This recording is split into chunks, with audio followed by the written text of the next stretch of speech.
Hi everybody, it's me, Lisa T, coming at you with some positive energy from the beach. Reading The Language of Letting Go by Melody Beattie.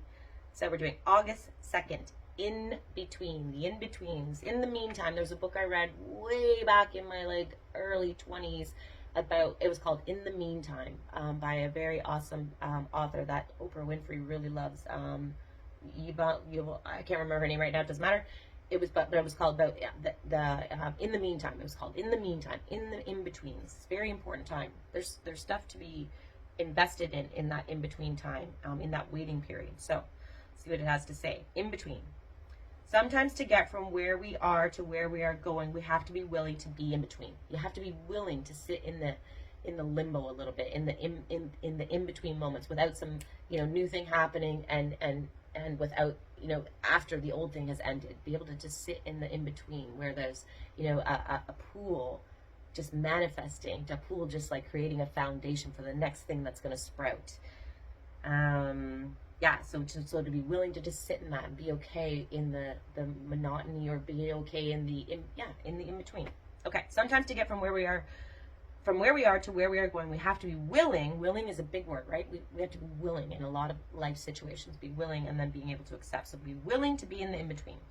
One of the hardest parts of recovery is the concept of letting go of what is old and familiar and what we don't want, and being willing to stand with our hands empty while we wait for God to fill them.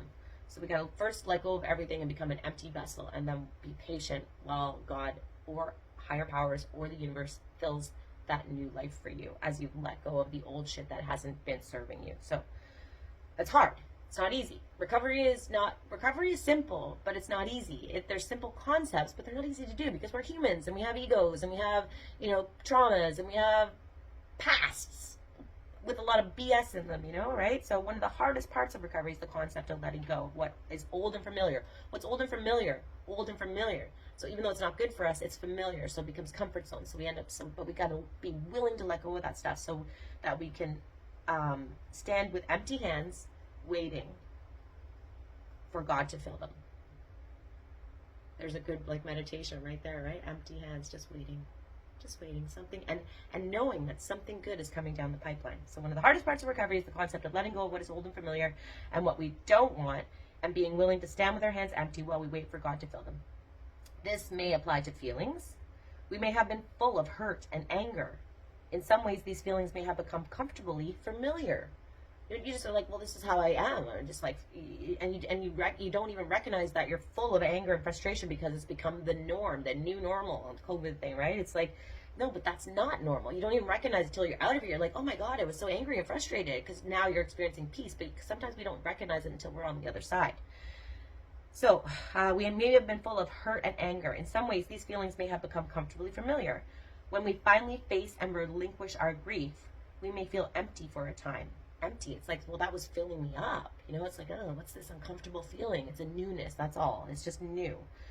When we finally face and relinquish our grief, we may feel empty for a time. We are in between pain and the joy of serenity and acceptance. So just recognizing, oh, this is what the in-between feels like. So am I okay with this? Yes. Am I willing to sit with this? Yes. Accept it? Yes. So that serenity and more acceptance can come. Being in between can apply to relationships. To prepare ourselves for the new, we need to first let go of the old. I talked about this in a few months ago in a video about how when I was finally able to stand up and say no more to old stuff that was happening, then God was like, finally, kid, okay, now here's what you're that now you can recognize what you deserve, and so I'm now going to give it to you.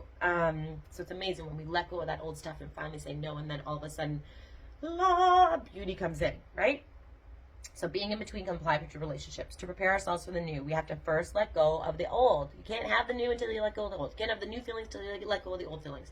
You can't have the new experiences till you let go of the old ones. You can't have, new hope and love till you let go of the old shit and traumas, whatever.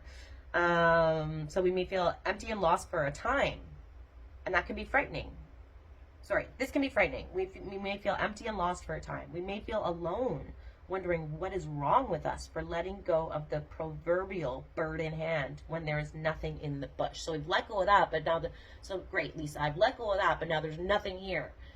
Or Melody Beattie, great. I've let go of that. Now there's nothing here. No. It's just the in between. Something is festering. Something is manifesting. There's nothing in the bush. We've let go of the bird in hand, but now there's nothing in the bush. We have to be able to be in the in between. Being in between can apply to many areas of life and recovery. We can be in between jobs, careers, homes, or even our goals. We can be in between behaviors as we let go of the old ones and are not certain what we're even going to replace it with. Well, I've let go of that. I don't even know what to do now. Just wait. It's okay. It's coming.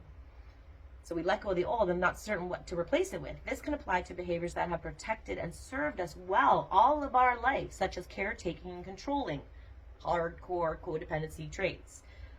These things were survival mechanisms before. They were survival mechanisms, and they served us at a time. They worked, but they're not working anymore. And that's why I'm watching these videos. That's why I'm doing this. It doesn't work anymore. Caretaking and controlling does not work. I end up feeling empty and lost and more frustrated, not all these things, when I do these things, because I'm in a recovery program. So yeah, these behaviors, they have protected us and served us well all of our life, such as caretaking and controlling. We may have many feelings going on when we're in between. So in the in-betweens, a lot of stuff can go on. Spurts of grief about what we have let go of or lost. Grief is a powerful, even if it's something bad that if it's gone, there's a period of grief. Anything that leaves, any type of loss will have a period of grief. So to be okay with that.